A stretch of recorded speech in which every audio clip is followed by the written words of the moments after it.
Welcome to study IQ. Study IQ के इस video में हम स्टैटिक जीके का एक इंपॉर्टेंट टॉपिक देखेंगे और वो है स्पोर्ट्स स्टेडियम। तो भारत में बहुत सारे इंपॉर्टेंट स्टेडियम हैं जहां पर नियमित रूप से मैचेस करवाए जाते हैं। तो इनमें से जो एग्जाम ओरिएंटेड है हम वो कवर करेंगे इस वीडियो के अंदर। तो आइए शुरू करते हैं। सबसे पहले बात करते हैं मोटेरा स्टेडियम, जिसका अब ऑफिशियल नाम है सरदार वल्लभ भाई पटेल स्टेडियम। हाल ही में खबरों में रहा था क्योंकि नमस्ते ट्रंप, जो डोनाल्ड ट्रंप आए थे वो यहीं पर आए थे। नमस्ते ट्रंप जो इवेंट हुआ था वो यहीं पर हुआ था। सो मोटेरा स्टेडियम, सरदार वल्लभ भाई पटेल स्टेडियम जिसको कहते हैं, ये क्रिकेट स्टेडियम है। ठीक है, इसका इस्तेमाल सिर्फ क्रिकेट के लिए होता है और ये अहमदाबाद गुजरात में है। 2020 में ये भारत का सबसे बड़ा क्रिकेट स्टेडियम बन गया। ठीक है, बल्कि ऐसा माना जाता है कि भारत का ही नहीं बल्कि पूरी दुनिया का ये सबसे बड़ा क्रिकेट स्टेडियम बन गया। इसका नाम है मोटेरा या सरदार वल्लभ भाई पटेल स्टेडियम, जो मोटेरा अहमदाबाद में है। अब बात करते हैं सवाई मानसिंह स्टेडियम, एसएमएस। जयपुर में ज्यादातर चीजों का नाम सवाई मानसिंह जी के नाम पे रखा है, जैसे मेडिकल कॉलेज है वो भी एसएमएस मेडिकल कॉलेज है। तो सवाई मानसिंह जो थे, राजा थे जयपुर के, तो सवाई मानसिंह द्वितीय के नाम पे इसका नाम रखा है सवाई मानसिंह स्टेडियम। तो यह है जयपुर राजस्थान में। अब बात करते हैं कैप्टन रूप सिंह स्टेडियम। रूप सिंह कौन थे जिनके नाम पे स्टेडियम का नाम है? देखो, वैसे तो ये जब शुरू में बना था तो हॉकी स्टेडियम था, लेकिन बाद में इसको पूरी तरह से क्रिकेट स्टेडियम बना दिया गया था। आज की तारीख में ये क्रिकेट स्टेडियम है, ये ग्वालियर में है। और रूप सिंह जो थे ये एक बहुत महान भारत के हॉकी खिलाड़ी थे। इतना ही नहीं, 1932 और 1936 में जो ओलंपिक गेम्स में हमारी टीम ने गोल्ड मेडल जीते थे, उन दोनों टीमों में खेले थे रूप सिंह, और ये ध्यानचंद के छोटे भाई थे। तो रूप सिंह बहुत महान हॉकी प्लेयर थे, ध्यानचंद के छोटे भाई थे। इन्हीं के नाम पे इसका नाम कैप्टन रूप सिंह स्टेडियम रखा है। अब बात करते हैं वीसीए स्टेडियम, जिसका पूरा नाम है Vidarbha cricket association stadium. Vidarbha की टीम काफी स्ट्रांग टीम है, रणजी ट्रॉफी भी कई बार जीती है इन्होंने विदर्भ ने। तो Vidarbha cricket association stadium Vidarbha की टीम का होम ग्राउंड है और यह नागपुर महाराष्ट्र में है। तो आपको याद रखना है, नागपुर में है ये, महाराष्ट्र में वीसीए स्टेडियम, जिसको विदर्भ क्रिकेट एसोसिएशन स्टेडियम बोलते हैं। यहां पे रणजी ट्रॉफी, दलीप ट्रॉफी वगैरह के मैचेस खेले जाते हैं, ज्यादातर डोमेस्टिक मैचेस खेले जाते हैं। अब बात करते हैं Barsapara cricket stadium. Barsapara cricket stadium Assam में गुवाहाटी में है और इसका ऑफिशियल नाम है doctor Bhupen Hazarika cricket stadium. Doctor Bhupen Hazarika एक असमीज लैंग्वेज के सिंगर थे। इन्हें भारत रत्न भी मिला था। भारत रत्न मिला था, भारत का सर्वोच्च नागरिक सम्मान। तो उनके नाम पे इस स्टेडियम का नाम रखा है। यहां पे डोमेस्टिक इंटरनेशनल दोनों तरह के मैचेस होते हैं। लगभग 40,000 से ज्यादा लोग यहां पे बैठ सकते हैं। काफी आधुनिक स्टेडियम है, नया स्टेडियम है, बरसापारा क्रिकेट स्टेडियम या doctor Bhupen Hazarika cricket stadium. अब बात करते हैं इंदिरा गांधी एथलेटिक स्टेडियम। काफी इंपॉर्टेंट है क्योंकि जो खेलो इंडिया यूथ गेम्स हुए थे, खेलो इंडिया गेम्स जो गुवाहाटी में हुए थे वो यहीं पर हुए थे, तीसरे खेलो इंडिया गेम्स। सो इंदिरा गांधी एथलेटिक स्टेडियम जो है ये गुवाहाटी में है, असम में, और काफी ज्यादा इंपॉर्टेंट है। इसको पहले सारू सजाए स्टेडियम भी बोलते थे। तो सारू सजाए stadium Indira Gandhi athletic stadium का ही दूसरा नाम है। यहां पे एथलेटिक्स और फुटबॉल के मैचेस होते हैं।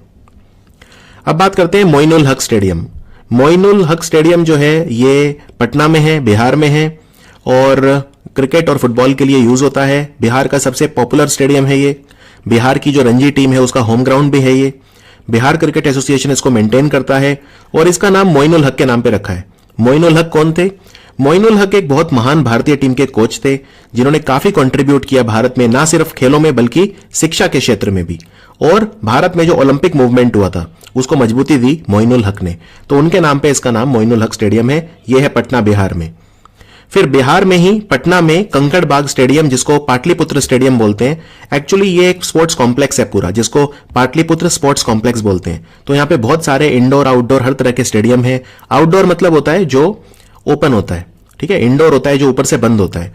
तो इंडोर स्टेडियम जो होता है और आउटडोर दोनों हैं यहां पे पाटलिपुत्र स्पोर्ट्स कॉम्प्लेक्स में। यह है कंकड़ बाग, पटना, बिहार में। अब बात करते हैं सत्येंद्र मोहन देव स्टेडियम। सत्येंद्र मोहन देव कौन थे? तो एक नेता थे जिनका नाम है संतोष मोहन देव। ये यूनियन मिनिस्टर भी थे मनमोहन सिंह सरकार में हैवी इंडस्ट्रीज के मंत्री थे ये। इनके फादर थे सतिंदर मोहन देव। तो जो संतोष मोहन देव हैं, इन्होंने अपने फादर के नाम पे, उनके जो फादर है उनके नाम पे स्टेडियम का नाम है। ये असम सिलचर में है। ठीक है, असम सिलचर में है ये। तो ये फुटबॉल और क्रिकेट के लिए यूज होता है। अब बात करते हैं नूरुल अमीन स्टेडियम। नूरुल अमीन कौन थे? नूरुल अमीन जो हैं ये एक जाने माने स्पोर्ट्स ऑर्गेनाइजर थे असम के। तो ये असम के नगांव में है। असम के नगांव में है नूरुल अमीन स्टेडियम। ये फुटबॉल और क्रिकेट के लिए यूज होता है। अब बात करते हैं Shaheed Veer Narayan Singh international cricket stadium. Shaheed Veer Narayan Singh कौन थे? ये, इनका पूरा नाम था वीर नारायण सिंह बिंजवार। ये एक जमींदार थे, लैंडलॉर्ड थे, सोनाखंड छत्तीसगढ़ के। 1857 की जंग में इन्होंने अंग्रेजों के खिलाफ एक फौज बनाई थी और लड़ाई भी लड़ी। वो बात अलग है कि अंग्रेजों के पास शक्ति ज्यादा थी तो ये हार गए, लेकिन छत्तीसगढ़, उस वक्त तो छत्तीसगढ़ नहीं था, लेकिन छत्तीसगढ़ का, आज जिसे छत्तीसगढ़ कहते हैं, उस इलाके में 1857 की जंग में काफी चेतना इनकी वजह से आई थी। तो ये स्टेडियम जो है नया रायपुर में है, छत्तीसगढ़ में। तो ये बहुत इंपॉर्टेंट है, काफी बड़ा स्टेडियम है, 65,000 लोग बैठ सकते हैं। क्रिकेट के मैच यहां पे होते हैं। Shaheed Veer Narayan Singh international cricket stadium. अब बात करते हैं फिरोजशाह कोटला, जिसका अब नाम हो गया है अरुण जेटली स्टेडियम। तो ये जो है इसको फिरोजशाह कोटला बोलते हैं क्योंकि ये कोटला का जो किला है, फोर्ट उसके पास है। तो फिरोजशाह कोटला ग्राउंड अरुण जेटली स्टेडियम बोलते हैं। बहादुर शाह जफर मार्ग पे है ये, दिल्ली में। और ये बहुत पुराना है, 1883 में बना था। ईडन गार्डन के बाद ऐसा माना जाता है कि ये भारत का दूसरा सबसे पुराना स्टेडियम है। भारत का सबसे पुराना स्टेडियम है ईडन गार्डन, ये भी याद रखिए। तो यहां पे जो दिल्ली क्रिकेट एसोसिएशन है, उन्होंने जो 4 स्टैंड्स हैं, ठीक है, चारों दिशाओं में 4 स्टैंड्स होते हैं, तो उनका नाम यहां पे इन्होंने बिशन सिंह बेदी, मोहिंदर अमरनाथ, गौतम गंभीर और विराट कोहली के नाम पे रखा है। ठीक है, बिशन सिंह बेदी, मोहिंदर अमरनाथ, गौतम गंभीर और विराट कोहली, इनके नाम पे यहां पे स्टैंड्स के नाम रखे गए हैं स्टेडियम में। 4 स्टैंड्स जो हैं, और स्टेडियम का नाम अरुण जेटली के नाम पे रखा गया है। अब बात करते हैं केडी सिंह बाबू स्टेडियम। ये केडी सिंह कौन थे? देखो, केडी सिंह जो है भारत के सबसे महान हॉकी खिलाड़ी में से एक थे। इनफैक्ट कुछ लोग तो ये मानते हैं कि ये ध्यानचंद से भी ज्यादा अच्छे खिलाड़ी थे कुछ समय के लिए, क्योंकि ये ध्यानचंद से ज्यादा गोल मारा करते थे। ठीक है ना। 1948 में जो हमने गोल्ड मेडल जीता 1948 के ओलंपिक्स में, उसमें ये हमारे वाइस कैप्टन थे टीम के, केडी सिंह। इनका पूरा नाम था कन्वर दिग्विजय सिंह, कन्वर दिग्विजय सिंह। और 1952 की जो टीम थी जिसमें फिर से हमने गोल्ड मेडल जीता था, उसमें ये कप्तान थे, कैप्टन थे, केडी सिंह। तो केडी सिंह स्टेडियम जो है ये मल्टीपर्पज स्टेडियम है। मल्टीपर्पज मतलब कई सारे अलग अलग खेल यहां पे होते हैं। ठीक है ना। और ये 1957 में बना था, हजरतगंज लखनऊ में है, हजरतगंज लखनऊ में। अब बात करते हैं बरकतुल्ला खान स्टेडियम। बरकतुल्ला खान जो थे राजस्थान के मुख्यमंत्री थे 1971 9 जुलाई से 11 अक्टूबर 1973 तक। लेकिन फिर इनकी died in office, died in office का मतलब यह है जब ये मुख्यमंत्री थे तो मुख्यमंत्री रहते रहते इनकी मृत्यु हो गई थी। ठीक है ना। तो बरकतुल्ला खान स्टेडियम जोधपुर में है और यह क्रिकेट के लिए नियमित रूप से इस्तेमाल होता है। अब बात करते हैं वानखेड़े स्टेडियम। वानखेड़े स्टेडियम जो है ये बीसीसीआई का हेडक्वार्टर है। यह बहुत इंपॉर्टेंट क्वेश्चन हो सकता है कि BCCI, board of control for cricket in India का हेडक्वार्टर कहां है? वानखेड़े स्टेडियम।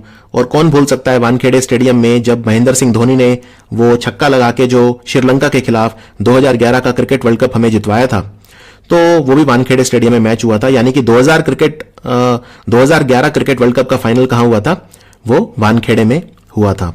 तो ये मुंबई में है वानखेड़े स्टेडियम और बहुत ज्यादा इंपॉर्टेंट है। इसका नाम वानखेड़े स्टेडियम क्यों रखा है? क्योंकि मुंबई क्रिकेट एसोसिएशन के पूर्व प्रेसिडेंट थे जिनका नाम था शेषराव वानखेड़े। और शेषराव वानखेड़े जो है उन्होंने क्रिकेट के प्रचार और प्रसार के लिए काफी काम किया, तो इसलिए इसका नाम है वानखेड़े स्टेडियम। आगे बढ़ते हैं। कुछ स्टेडियम ऐसे हैं जो बहुत ही संक्षिप्त में आपको बस नाम याद रखने हैं, जिनमें कुछ अलग से बहुत ज्यादा कुछ विशेष नहीं है। जैसे मोती बाग स्टेडियम, ये छोटा सा स्टेडियम है वडोदरा गुजरात में। मोती बाग स्टेडियम, जो बड़ौदा की टीम वगैरह है वो यहां पे होम ग्राउंड की तरह इस्तेमाल करती हैं इसे। फिर है ब्राबॉन स्टेडियम। देखो, ब्राबॉन स्टेडियम बीसीसीआई का हेडक्वार्टर पहले होता था, वानखेड़े बनने से पहले। तो यह स्टेडियम, इसकी ख्याति बहुत ज्यादा थी एक समय। ब्राबॉन स्टेडियम बहुत माना हुआ स्टेडियम था मुंबई का, लेकिन जब से वानखेड़े बना है तो सब कुछ वहीं पे चला गया। ठीक है ना। लेकिन फिर भी आज भी इस स्टेडियम को लोग याद करते हैं, तो यह है ब्राबॉन स्टेडियम मुंबई। कश्मीर में एक ही स्टेडियम रेप्यूट का है श्रीनगर में, वो है शेर ए कश्मीर स्टेडियम। शेर ए कश्मीर स्टेडियम। बहुत ज्यादा मैचेस भी जम्मू कश्मीर में नहीं होते हैं। माधवराव सिंधिया क्रिकेट ग्राउंड, ये है राजकोट गुजरात में। माधवराव सिंधिया क्रिकेट ग्राउंड है राजकोट गुजरात में। अब राजकोट का जो सबसे इंपॉर्टेंट स्टेडियम है वो है Saurashtra cricket association stadium. Saurashtra, अब तो सौराष्ट्र की टीम जो है वो रणजी ट्रॉफी भी जीत चुकी है और वो फाइनल मैच भी यहीं पे खेला गया था, सौराष्ट्र क्रिकेट एसोसिएशन स्टेडियम में। रणजी ट्रॉफी का जो फाइनल हुआ था 2019 सीजन का, जो 2020 में खेला गया था, तो वो यहीं पे खेला गया था। इसको खांडेरी क्रिकेट स्टेडियम भी बोला करते थे, लेकिन ये Saurashtra cricket association stadium Rajkot Gujarat में है। इस स्टेडियम की खास बात यह है कि यह गुजरात का पहला सोलर पावर्ड स्टेडियम है, पूरी तरह से सौर ऊर्जा से चलता है। अब बात करते हैं जवाहरलाल नेहरू स्टेडियम। देखो, भारत में बहुत सारे स्टेडियम है जिनका नाम है जवाहरलाल नेहरू स्टेडियम, लेकिन अगर आपसे सिंपल क्वेश्चन आए कि जवाहरलाल नेहरू स्टेडियम कहां पे है, तो कभी भी क्लैशिंग आंसर नहीं होंगे। यानी ऐसा नहीं होगा कि आपको आंसर एक से ज्यादा वाले ठीक दे दिए, ठीक है ना। तो जवाहरलाल नेहरू नाम से ही स्टेडियम बहुत सारी जगह पे है, वो मैं बताऊंगा। पहले जो मुख्य स्टेडियम है वो है नई दिल्ली में। तो जवाहरलाल नेहरू स्टेडियम नई दिल्ली वाला जो है ये सबसे बड़ा है इनमें, और ये फुटबॉल और एथलेटिक्स के लिए इस्तेमाल होता है। जब ये बना था तो ये एशियाई खेलों के लिए बना था मेनली, कि जो एशियन गेम्स है वो यहां पे करवाए जाएं, और ये स्पोर्ट्स अथॉरिटी ऑफ इंडिया का हेडक्वार्टर भी है, ठीक है। तो पूरा एक स्पोर्ट्स कॉम्प्लेक्स बना हुआ है जिसे बोलते हैं जवाहरलाल नेहरू स्पोर्ट्स कॉम्प्लेक्स। ये स्पोर्ट्स अथॉरिटी ऑफ इंडिया का हेडक्वार्टर है।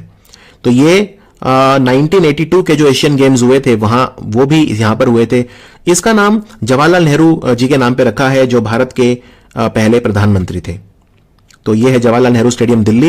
लेकिन आपको बता दूं, भारत में ये सारे स्टेडियम इनका नाम जवाहरलाल नेहरू के नाम पे रखा है। फॉर एग्जांपल, एक नेहरू स्टेडियम पुणे में भी है, उतना इंपॉर्टेंट नहीं है ये नेहरू स्टेडियम पुणे वाला, उतना बड़ा नहीं है, उतने मैचेस यहां पे नहीं होते अंतरराष्ट्रीय स्तर के, लेकिन फिर भी काफी इंपॉर्टेंट है। फिर जवाहरलाल नेहरू स्टेडियम है चेन्नई में। ये चेन्नईन फुटबॉल क्लब का होम ग्राउंड है, जो कि इंडियन सुपर लीग में फुटबॉल क्लब है, चेन्नईन फुटबॉल क्लब। तो चेन्नई वाला भी पूछते हैं कि जवाहरलाल नेहरू स्टेडियम चेन्नई में है।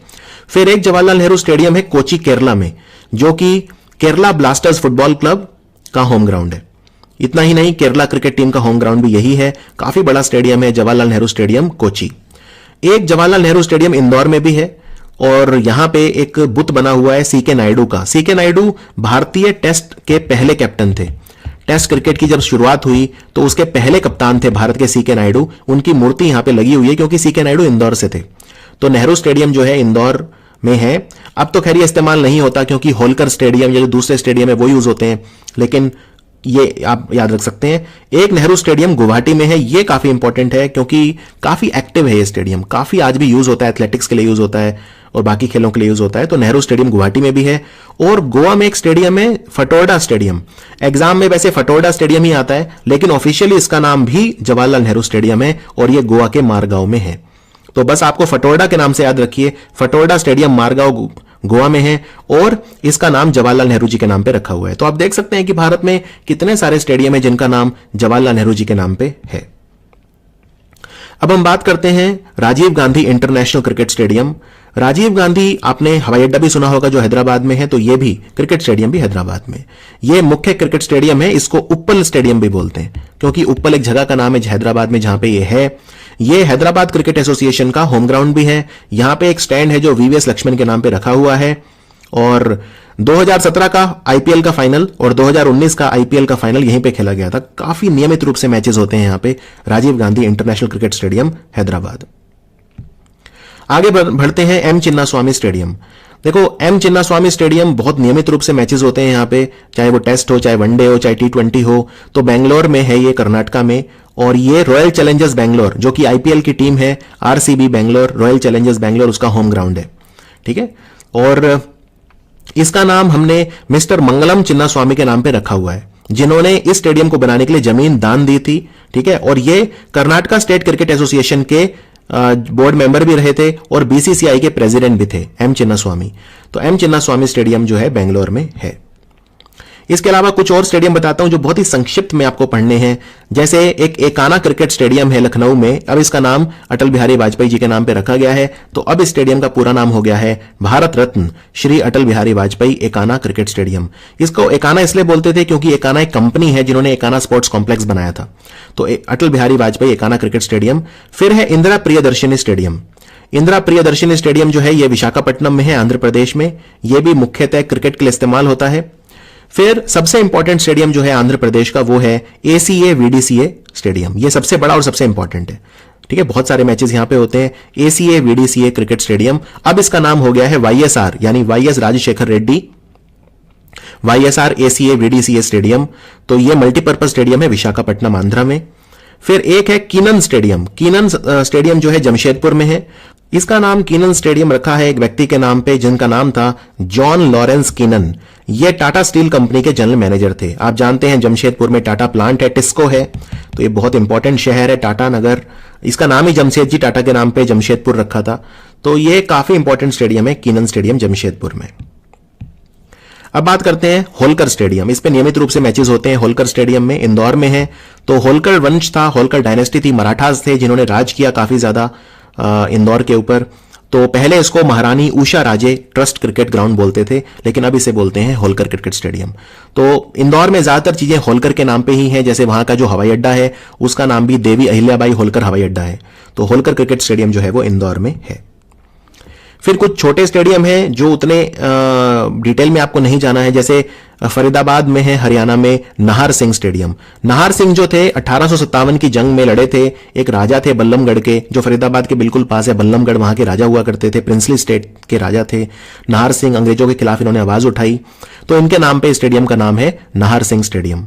इसको मयूर स्टेडियम बोलते थे पहले, यह है फरीदाबाद में, यह क्रिकेट स्टेडियम है।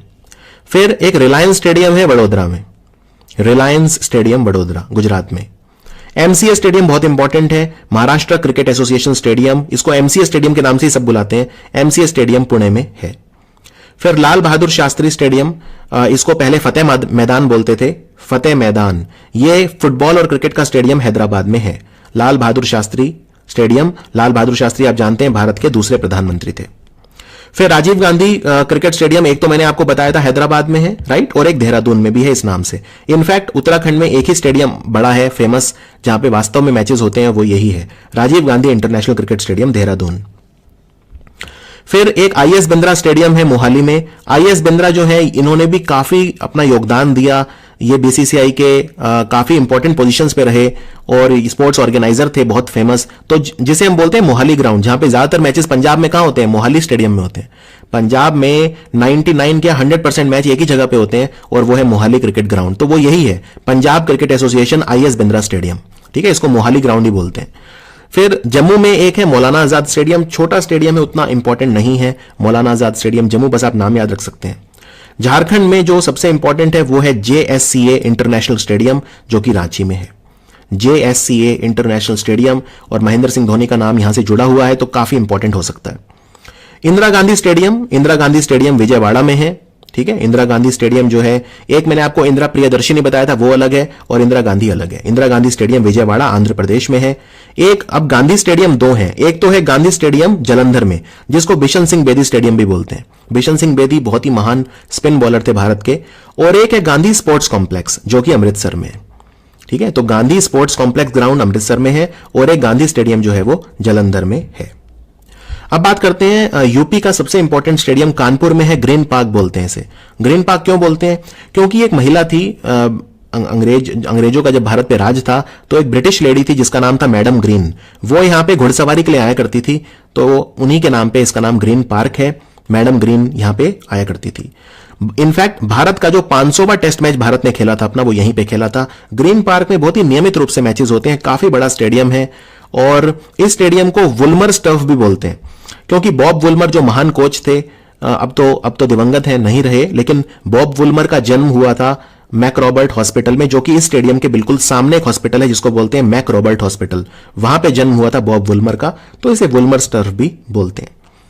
अब बात करते हैं एक बहुत खूबसूरत क्रिकेट स्टेडियम जहां मैं पर्सनली गया हूं और बहुत ही खूबसूरत है, यह है एचपीसीए स्टेडियम। इसको Himachal Pradesh cricket association stadium बोलते हैं। एचपीसीए के नाम से ही फेमस है, लेकिन धर्मशाला में है, काफी ऊंचाई पे है। और सबसे ज्यादा ऊंचाई पे जो स्टेडियम है, क्रिकेट स्टेडियम, वो ये है। मैं क्रिकेट ग्राउंड की बात नहीं कर रहा। देखो क्रिकेट ग्राउंड और स्टेडियम में क्या फर्क होता है। ग्राउंड तो कोई भी हो सकता है, ग्राउंड मतलब मैदान, लेकिन स्टेडियम एक काफी एक जिसे बोलते हैं एक ऑफिशियल चीज होती है स्टेडियम, ठीक है, एक ऑर्गेनाइज चीज, संगठित चीज होती है जहां पे मैचेस का आयोजन होता है और पब्लिक के बैठने के लिए जगह होती है, कॉम्प्लेक्स होता है, हॉस्टल होता है, ट्रेनिंग फैसिलिटी होती है, खिलाड़ियों के रुकने के लिए जगह होती है, कोचेज के लिए जगह होती है, मीडिया के लिए जगह होती है। तो काफी बड़ी एंटिटी होती है स्टेडियम। मैदान तो बनाया जा सकता है, स्टेडियम बनाना आसान नहीं है, क्योंकि अब देखें जितने भी स्टेडियम बने, इनको बनने में जो खर्चा आया है, कम से कम 400-500 करोड़ रुपए खर्चा आता है स्टेडियम को बनाने में। तो ये सबसे ऊंचाई पे जो क्रिकेट स्टेडियम है भारत में वो है धर्मशाला में HPCA stadium. DY Patil stadium, जो कि डीवाई पाटिल स्पोर्ट्स कॉम्प्लेक्स का हिस्सा है मुंबई में, यहां भी काफी नियमित रूप से मैचेस होते हैं। इसे नेरुल स्टेडियम भी बोलते हैं क्योंकि नेरुल नाम की जगह पे है। यहां पे डीवाई पाटिल कॉलेज भी है, मेडिकल कॉलेज वगैरह। तो DY Patil sports academy Mumbai. अब एक और बहुत इंपॉर्टेंट स्टेडियम है जो चेन्नई सुपर किंग्स का होम ग्राउंड है, जिसे बोलते हैं एम ए चिदम्बरम स्टेडियम। इसको एम चिन्नास्वामी से कंफ्यूज मत करना, वो बेंगलोर वाला था, मैं एम ए चिदम्बरम की बात कर रहा हूं। तो एम ए चिदम्बरम स्टेडियम जो है ये चेन्नई का है। इसका नाम एम ए चिदम्बरम के नाम पे रखा है, जो बीसीसीआई के पूर्व प्रेसिडेंट थे। ठीक है, इसको चेपॉक स्टेडियम भी बोलते हैं क्योंकि वो जगह का नाम है चेपॉक, चेन्नई में जहां पे ये है। तो ये चेन्नई में है M A Chidambaram stadium. Eden garden Bharat का सबसे पुराना क्रिकेट स्टेडियम है। 1864 में बना था, 1864 में ये बना था। ईडन गार्डन बहुत बड़ा है, ऐसा माना जाता है कि 80,000 लोग नियमित रूप से और 1 लाख तक यहां पे लोग बैठ सकते हैं। तो ईडन गार्डन जो है ये क्रिकेट और फुटबॉल दोनों के लिए इस्तेमाल होता है। और कोलकाता नाइट राइडर्स क्लब जो है आईपीएल का, उसका ये होम ग्राउंड है। अब कुछ और मैं बताता हूं जो इंपॉर्टेंट हो सकते हैं, जैसे doctor Syama Prasad Mookerjee indoor stadium, ये है गोवा में। ठीक है, doctor Syama Prasad Mookerjee indoor stadium. Kalinga stadium Bhubaneswar में है, बहुत ज्यादा इंपॉर्टेंट है। क्यों? क्योंकि देखिए हॉकी वर्ल्ड कप हुआ था यहां पे। हॉकी वर्ल्ड कप अगर हो गया कहीं पे तो वो तो इंपॉर्टेंट हो ही जाता है। तो कलिंग पुराना नाम है ओडिशा का। ओडिशा को पहले कलिंग कहा करते थे, मौर्य वंश के दौरान भी इसे कलिंग कहते थे। तो हॉकी वर्ल्ड कप जो हुआ था वो कलिंग स्टेडियम में हुआ था। और आपको बता दूं, हॉकी वर्ल्ड कप एक बार और भारत में होने वाला है, और वो भुवनेश्वर और राउरकेला दोनों जगह पे होगा, क्योंकि राउरकेला में है बीजू पटनायक स्टेडियम। ठीक है, तो बीजू पटनायक स्टेडियम और कलिंग स्टेडियम आयोजन करेंगे अगले हॉकी वर्ल्ड कप का जो भारत में होगा। तो बीजू पटनायक हॉकी स्टेडियम है राउरकेला में। फिर मेजर ध्यानचंद स्टेडियम, देखो मेजर ध्यानचंद के नाम पे 2 स्टेडियम हैं। एक बोलते हैं मेजर ध्यानचंद नेशनल स्टेडियम, तो ये नेशनल से समझ जाइए, नेशनल मतलब दिल्ली। ठीक है, क्यों दिल्ली राजधानी है, तो नेशनल वर्ड अगर आ गया तो समझ जाइए दिल्ली की बात हो रही है। जो सबसे पहले एशियाई खेल हुए थे वो भारत में हुए थे 1951 में, और वो यहीं पे हुए थे। बहुत ज्यादा इंपॉर्टेंट है ये Dhyanchand stadium. Dhyanchand national stadium में पहले एशियन गेम्स हुए थे, जो कि दिल्ली में हुए थे, 1951 में हुए थे, वो यहीं पे हुए थे। हॉकी स्टेडियम है ये। और एक है मेजर ध्यानचंद हॉकी स्टेडियम जो लखनऊ में है। अब यहां पे नेशनल वर्ड नहीं मिलेगा, यहां पे सिर्फ हॉकी वर्ड मिलेगा। दूसरी बात, ये एस्ट्रो टर्फ स्टेडियम है, यहां पे एस्ट्रो टर्फ बिछाया हुआ है। एक एस्ट्रो टर्फ कुछ नहीं होता, एक तरह का मैदान होता है, उस पर एक कारपेट जैसी चीज बिछाई जाती है जिसे एस्ट्रो टर्फ बोलते हैं। एक तरह से कृत्रिम घास आप बोल सकते हैं, अंतर्राष्ट्रीय स्तर के मैदान होते हैं ये। तो अगर आपसे पूछे मेजर ध्यानचंद एस्ट्रो टर्फ कहां पे है, मैं यहां पे दोबारा लिख देता हूं ये वर्ड एस्ट्रो टर्फ, तो ये फिर आंसर हो जाएगा लखनऊ। ठीक है, मेजर ध्यानचंद एस्ट्रो टर्फ या major Dhyanchand hockey stadium Lucknow में है, लेकिन नेशनल वर्ड अगर आ गया तो वो है नई दिल्ली में। कुछ और देखते हैं छोटे स्टेडियम जो हैं। हरियाणा में एक ही स्टेडियम है जो एक अंतर्राष्ट्रीय स्तर का आप कह सकते हैं, और वो है ताऊ देवीलाल स्टेडियम जो कि गुरुग्राम में है। नियमित रूप से मैचेस होते हैं हरियाणा का, तो एटलीस्ट सबसे ये बड़ा स्टेडियम है ताऊ देवीलाल स्टेडियम गुरुग्राम में भी वैसे बता दूं एक नेहरू स्टेडियम भी है, छोटा है, हॉकी के लिए इस्तेमाल होता है आजकल। तो नेहरू स्टेडियम तो ऐसा लगता है कि हर जगह ही है। एनीवेज, कुछ 2 छोटे स्टेडियम हैं हरियाणा में, उतने इस्तेमाल नहीं होते लेकिन लोकल एग्जाम में पूछ लेते हैं कई बार। एक है शाह सतनाम जी क्रिकेट स्टेडियम जो सिरसा में है हरियाणा में, और दूसरा है महावीर स्टेडियम जो कि हिसार में है। तो महावीर स्टेडियम सिरसा से लगभग 2 घंटे की दूरी पे है हिसार। अगर आप गाड़ी से जाएं तो हिसार जो है 90 किलोमीटर दूर है लगभग सिरसा से। तो हिसार में है महावीर स्टेडियम।